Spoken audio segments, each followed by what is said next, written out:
جی next question ہے، اگر کوئی عورت پلکنگ نہ کرے لیکن آئی بروز کو شیپ دینے کے لیے سائڈ کے بالوں کو سکن کے رنگ کی طرح ڈائی کر لے تو کیا یہ حلال ہے؟ یہ تو حلال ہی ہے جی، اس کی تو کوئی ممانعت نہیں ہے۔ دیکھیں جس چیز کی ممانعت ہے حرام کا فتویٰ اسی پہ لگے گا جس کو شریعت نے حرام قرار دیا۔ وہ صحیح بخاری اور صحیح مسلم کی متفق علیہ حدیث ہے کہ سیدنا عبداللہ ابن مسعود رضی اللہ تعالیٰ عنہ کہتے ہیں کہ اللہ تعالیٰ نے لعنت فرمائی ہے ایسی عورتوں پر جو گندواتی ہیں یعنی ٹیٹو بناتی ہیں، یعنی جسم میں کھدائی کرا کے سیاہی ڈال کے نشان بنانا، جس طرح کئی فٹ بالرز نے بنائے ہوتے ہیں اور افریقن لوگوں نے، آپ نے دیکھا نا، انہوں نے ٹیٹو بنائے ہوتے ہیں، یہاں پہ بھی لوگ یہاں پہ بنوا لیتے ہیں ٹیٹو اس طریقے سے۔ اور دوسری چیز فرمائی، ان عورتوں پہ لعنت ہے جو چہرے کے بال اکھاڑتی ہیں۔ ظاہر ہے اب چہرے میں ایک ہی بال ہیں جو عورت اکھاڑے گی تو لعنت ہے، اور وہ یہی والے بال ہیں، کیونکہ یہ بال اور یہ بال تو اس کے اگتے نہیں ہیں، اور اگر یہ بال اگ آئیں تو اس میں عورت پہ واجب ہے کہ یہ بال اکھاڑے گی، اس پہ پھر دوسری حدیث اپلائی ہو جائے گی۔ بخاری اور مسلم میں حدیث ہے، ان عورتوں پہ لعنت جو مردوں کی مشابہت کرتی ہیں، اور ان مردوں پہ لعنت جو عورتوں کی مشابہت کرتے ہیں۔ تو چونکہ عورت کی اب داڑھی نہیں ہوتی، تو اگر اس کی داڑھی نکل آئے تو اب اس کے لیے ضروری ہے کہ اس کو اکھاڑے، یا اس کے لیے ایسی کریم استعمال کرے کہ وہ بال جھڑ جائیں تاکہ اس کی مردوں سے مشابہت نہ ہو۔ اور اسی میں امپلائڈ ہے کہ مرد نے داڑھی رکھنی ہے تاکہ اس کی عورتوں سے مشابہت نہ ہو، لباس میں بھی، گیٹ اپ میں بھی، ہر لحاظ سے۔ تو دوسری وہ عورت جو چہرے کے بال اکھاڑتی ہے، اور تیسری وہ عورت جو دانتوں میں گیپ بنواتی ہے خوبصورت دکھنے کے لیے، یعنی نبی اسلام کے مبارک زمانے میں یہ سارے معاملات چلتے تھے۔ یہ حدیث عبداللہ ابن مسعود نے بیان کی، بخاری مسلم دونوں میں آتا ہے۔ تو ایک عورت ان کے پاس حاضر ہوئی، اس نے کہا کہ میں نے سنا ہے کہ آپ یہ کہتے ہیں کہ اللہ نے لعنت فرمائی ہے ایسی عورتوں کے اوپر، تو میں نے تو پورا قرآن پڑھا ہے، مجھے تو کہیں نہیں ملا یہ چیز۔ ہائے ہائے ہائے ہائے، سر وہ پاکستانی عورت نہیں سی نا عاشق رسول، جو نہ دی عاشق رسول، نہ قرآن پڑھا نہ حدیث پڑھا، عاشق رسول۔ اس نے واقعی قرآن پڑھا تھا، اس کا بہت بڑا کلیم تھا۔ ہمارے تو حکمرانوں کا یہ حال ہے کہ قرآن کو حدیث کہہ کے، حدیث کو قرآن کہہ کے بیان کر رہے ہوتے ہیں، اور کئی چیزیں قرآن حدیث میں ہوتی نہیں ہیں اور وہ کہتے ہیں اللہ نے فرمایا ہے۔ ٹھیک ہے، میں آپ کو سائملٹینیس کنٹراسٹ بتا رہا ہوں۔ اور اس عورت نے آ کے صحابی کو کہا کہ جی میں نے قرآن پورا پڑھا، اس میں تو کہیں نہیں لکھا ہوا۔ تو انہوں نے فرمایا تم نے قرآن غور سے نہیں پڑھا، قرآن میں کیا تم نے یہ آیت نہیں پڑھی، وما آتاکم الرسول فخذوہ وما نہاکم عنہ فانتہوا، جو رسول اللہ دیں وہ لے لو، اور جس سے رسول اللہ صلی اللہ علیہ وسلم روک دیں اس سے رک جاؤ۔ حالانکہ یہ آیت تعویل خاص کے اعتبار سے مال غنیمت کے بارے میں تھی، لیکن سیدنا عبداللہ بن مسعود رضی اللہ تعالیٰ نے اسے جنرلائز کیا۔ تو انہوں نے کہا یہ آیت پڑھی ہے نا، تو میں نے رسول اللہ صلی اللہ علیہ وسلم سے خود سنا ہے کہ ان عورتوں پہ لعنت جو یہ تین کام کرتی ہیں، تو گویا اللہ ہی نے لعنت کی ہے نا۔ جب رسول اللہ صلی اللہ علیہ وسلم کوئی بات دے رہے ہیں، وہ اپنی مرضی سے تو نہیں دے رہے، نبی شریعت ساز تو نہیں ہوتا، شریعت تو اللہ کی بنائی ہوتی ہے، نبی تو اللہ کے اذن سے وہ شریعت پبلک تک پہنچا رہا ہوتا ہے۔ تو اس عورت نے آگے سے کہا کہ آپ کی بیوی بھی یہی کرتی ہے۔ یہ آخری حال ہوتا ہے نا کسی کے بارے میں، آپ پرسنل اٹیک۔ تو آج بھی اگر کوئی آپ پہ پرسنل اٹیک کرے تو غصے نہ ہوا کرے، کرنے دیں، کیا فرق پڑتا ہے؟ صحابہ کرام پہ بھی لوگوں نے کیا، اور نیکوکار لوگوں نے کیا، یہ نیکوکاری تھی نا عورت۔ تو انہوں نے آگے سے کوئی غصہ نہیں کھایا، انہوں نے کہا جاؤ اندر میری بیوی کو دیکھ لو جا کے۔ ان کا تمہاری بیوی بھی ایسے ہی کرتی ہے نا، یعنی وہ بھی پلکنگ کرتی ہے۔ تو وہ اندر گئیں وہ، اور واپس آئیں تو شرمندہ تھی، انہوں نے کہا نہیں آپ کی بیوی ایسا نہیں کرتی۔ پھر عبداللہ ابن مسعود نے ایک جملہ بولا، انہوں نے کہا کہ اگر ایسا کرتی ہوتی پھر وہ ابن مسعود کی بیوی نہ ہوتی۔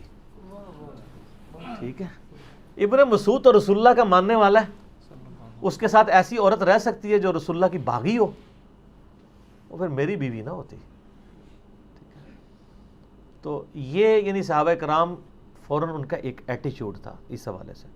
تو اگر کوئی عورت پلکنگ نہیں کرواتی، صرف سائڈ کے بالوں کو بلیچ کرتی ہے ہلکا ہلکا سکن کلر کے تاکہ وہ صحیح نظر آئیں، اور یہ لوگوں کو دکھانے کے لیے نہیں، اپنے خاوند کے لیے، اس میں یہ چیز بھی ضروری ہے، تو شاید ویسے ہی وہ چھوڑ دیں، لوگوں کے لیے کر رہے ہوتے ہیں۔ اللہ ماشاء اللہ. باقی یہ ڈاکٹر فرد ہاشمی صاحبہ کا جو موقف ہے، میں ان کی بڑی عزت کرتا ہوں. میں انہیں ون وومن آرمی کہتا ہوں. ایک اکیلی عورت نے تل پٹ کر دی ہے ہر چیز. شیطان کے خلاف ایک مجاہدہ ہیں. ان کی جو اسٹوڈنٹس ہیں ان میں زیادہ تر یہ ایشو آیا ہوا ہے پلکنگ والا. انہوں نے کہیں ایک بات کی کہ اگر کسی کے بہت زیادہ یعنی بھویں چوڑی ہو جائیں تو وہ کر سکتی ہے کیونکہ وہ نیچر سے ہٹی ہوئی ہیں. اصل میں تو اسلام میں تخلیق بگاڑنے کی ممانعت ہے نا، جو اس حدیث میں بھی آیا نا، جو عبداللہ ابن مسعود علی، اس میں یہ بھی الفاظ ہیں کہ یہ تخلیق بگاڑتی ہیں، جو ٹیٹو بنوائیں یا یہ کریں یا یہ اکھاڑیں. تو اور قرآن حکیم میں سورہ نساء کی آیت نمبر 119 ہے وَلَآمُرَنَّهُمْ فَلَيُغَيِّرُنَّ خَلْقَ اللَّهِ. شیطان نے کہا تھا کہ اے اللہ میں اولاد آدم کو ابھاروں گا کہ تیری تخلیق کو وہ بدل دیں. تو اسلام میں تخلیق بدلنا حرام ہے. اسی کے تحت داڑھی مڑانا حرام ہے نا. اللہ نے مرد کی اگائی ہے، عورت کی نہیں اگائی. تو البتہ کچھ چیزیں تخلیق بگاڑنے میں ہی فطرت ہے، جیسا کہ زیر ناف بال یا بغلوں کے بال یا ناخنوں کا کاٹنا. اب یہ اللہ کی تخلیق کو آپ بگاڑ رہے ہیں، لیکن یہ فطرت ہے. یہاں پہ اس کو بگاڑنا فطرت ہے، ختنہ کروانا بگاڑنا ہے، لیکن وہ فطرت ہے. اس کا حکم علیحدہ سے آ چکا ہے. اور بخاری مسلم میں حدیث ہے کہ فطرت میں جو ہے وہ 5 چیزیں داخل ہیں: مونچھوں کا پس کرنا، ناخنوں کا کاٹنا، زیر ناف بال اور بغلوں کے بال جو ہے ان کو کاٹنا اور خطرہ کرنا. وہ ایک الگ سے ایک مسئلہ ہے. لیکن یہاں پہ جو مسئلہ ہے نا کہ اگر کوئی بلیچ کروا لیتا ہے وہ تو بالکل ٹھیک ہے، اس کو اکھاڑے نا. تو وہ میں فرد ہاشمی صاحبہ کا بتا رہا تھا کہ انہوں نے اس طرح کو بات کی کہ بہت چوڑے ہوں تو وہ کاٹ لیں تو خیر ہے. اب وہ اس کا نتیجہ یہ نکلا ہے کہ جو ہمیں خبر ہے فزیکلی کہ وہاں پہ ساروں نے ہی سمجھ لیے کہ ہمارے چوڑے ہی ہو گئے ہیں. ورنہ تو ہونا چاہیے آپ گوروں والا ایک طریقہ اڈاپٹ کریں کہ آپ کہیں جی ہم نے 1000 عورتوں کے اوپر فزیکلی یہ پرفارم کیا ایکسپیریمنٹ کہ عورت کے جو بھووں کی آئی بروز کی چوڑائی اتنی اور اتنی موٹائی ہونی چاہیے، تو یہ ہمیں ایک سٹینڈرڈ ملا ہے. اس سے جس کا ہٹے وہ آگے پیچھے کر سکتا ہے. ہر کسی کو یہی نظر آ رہا ہے. اور عجیب جو ہے وہ جننیاں بنی ہوئی ہوتی ہیں، ٹھیک ہے نا، خام خواہ. اور پھر یہ بھی لوگوں نے دماغ میں ڈال دیا کہ جس نے ایک بار کر دیا ہے تو وہ پتہ نہیں اب دوبارہ نہیں. میری وائف تو شادی سے پہلے نہیں کرتی تھی، ایک آدھ دفعہ اس کی سہیلیوں نے زبردستی اس کے ساتھ یہ معاملہ کیا تو شادی کے بعد آج 14 سال ہو گئے، کوئی فرق نہیں پڑتا. ایویں خام خواہ یعنی لوگوں کے دماغ میں ڈالا ہوا ہے. تو وہ بلیچ کر لیں اس سے بہتر ہے. بلیچ کرنے میں کیا ہوتا ہے کہ صرف وہ کلر چینج ہوتا ہے اسکن والا، بال ادھر ہی موجود ہوتے ہیں لیکن دیکھنے میں نظر نہیں آ رہے ہوتے. تو یہ بھی یعنی ایک آئی بروز کو شیپ دینے کا ایک طریقہ ہے، لیکن یہ جائز طریقہ ہے کیونکہ اس میں آپ بال اکھاڑ کوئی نہیں دیں. تو لہٰذا شریعت کا جو فتویٰ ہے نا وہ اس سے اٹھ جائے گا. فتویٰ لگانے کے لیے منوان ویسی چیز ہونا ضروری ہے. اور یہاں پہ میں ایک ضمناً ایک بات بتا دوں، صحیح بخاری اور صحیح مسلم میں حدیث ہے کہ نبی صلی اللہ علیہ وآلہ وسلم نے بالوں کی جو چٹیا ہے نا، یعنی اس میں پرانگدہ، بالوں کا پرانگدہ کرنے سے بھی منع فرمایا ہے. یعنی کوئی عورت بالوں کا پرانگدہ نہیں کر سکتی. جو چٹیاں بناتے ہیں نا تو عموماً ہماری عورتیں تو جو بوڑھی عورتیں ہیں وہی استعمال کرتی ہیں. یعنی انہوں نے وہ اون کا یا وہ دھاگے کی بنی ہوئی ایک چٹیا ہے وہ ساتھ جوڑ لیتے ہیں، وہ تو بالکل جائز ہے. لیکن عورت کے بالوں میں عورت دوسری عورت کے بالوں کا کرنا یہ حرام ہے. یہ چونکہ اکثر لوگ مسئلہ پوچھتے ہیں تو میں ضمناً بتا دیا کہ جس پرانگدے کی ممانعت آئی ہے احادیث میں وہ بالوں کا ہے.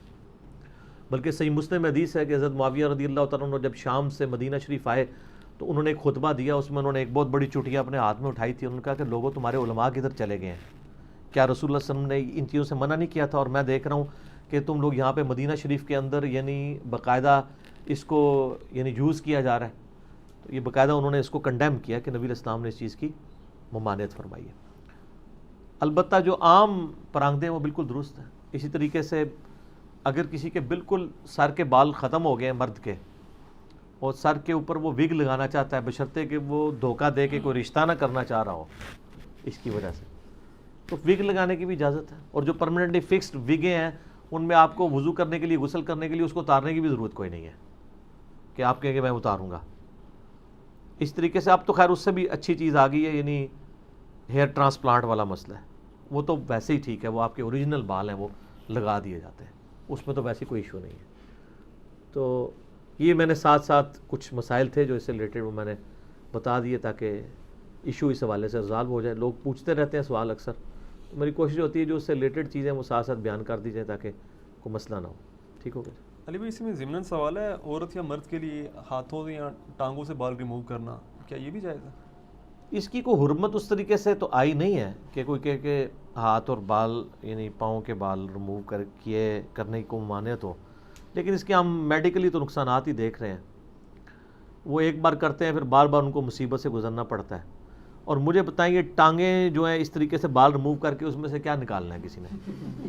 یہ ٹانگوں کے بال ریموو کر کے ان عورتوں نے پھر ٹخنوں سے اوپر شلواریں کرنا شروع کر دی تھی اپنی وہ نمائش کرنے کے لیے. تو اس طریقے سے ہاف سلیپ پہننا شروع کر دی لوگوں کے دکھانے کے لیے وہ کر رہی ہوتی ہے نا.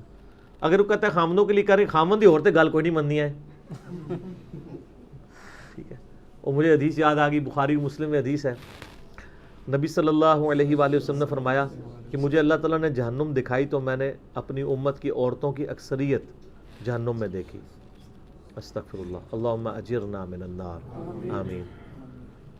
تو اس لیے کہ یہ ناشکری ہیں. تو صحابہ نے کہا علیہم رضوان کہ یہ اللہ کی ناشکری کرتی ہیں؟ ان کا نہیں، اللہ کی نہیں کرتی، اپنے خامدوں کی کرتی ہیں. اور نبی اسلام نے اس کے اوپر جو جملہ ارشاد فرمایا بڑا زبردست ہے.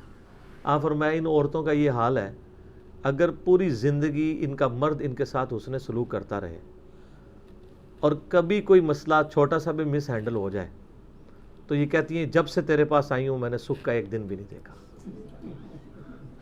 یہ نبی اسلام نے ارشاد فرمایا اور بخاری مسلم دونوں میں یہ حدیث ہے. تو اچھا یہ حدیث آپ یاد رکھیں، آپ کو بڑا مزہ آئے گا. میری بیوی جب میرے ساتھ لڑ رہی ہوتی ہے تو میں فوراً یہ حدیث یاد کرتا ہوں اور مسکراتا ہوں. تو وہ پوچھتی ہے کیوں؟ میں نے کہا مجھے وہ نبی اسلام کی بات یاد آ گئی. آپ نے فرمایا تھا کہ یہ عورتیں ایسے ہی کہتی ہیں کہ سکھ کا ایک دن بھی نہیں گزارا. تو بالکل وہ نظر آ رہا ہے. تو جب آپ یہ بات کرتے ہیں نا تو اگلے بندے کا غصہ ویسے ہی ٹھنڈا ہو جاتا ہے اگر وہ مسلمان ہے تو. ٹھیک ہے. تو اس حوالے سے یعنی ان چیزوں کو بھی دیکھنے کی ضرورت ہے. تو آپ کی بات کا جواب اس میں کور ہو گیا؟ جی جی جی ٹھیک ہو گیا. جی. اچھا اذان عصر کا وقفہ کر لیتے ہیں انشاءاللہ، باقی اذان عصر کے وقفے کے بعد انشاءاللہ.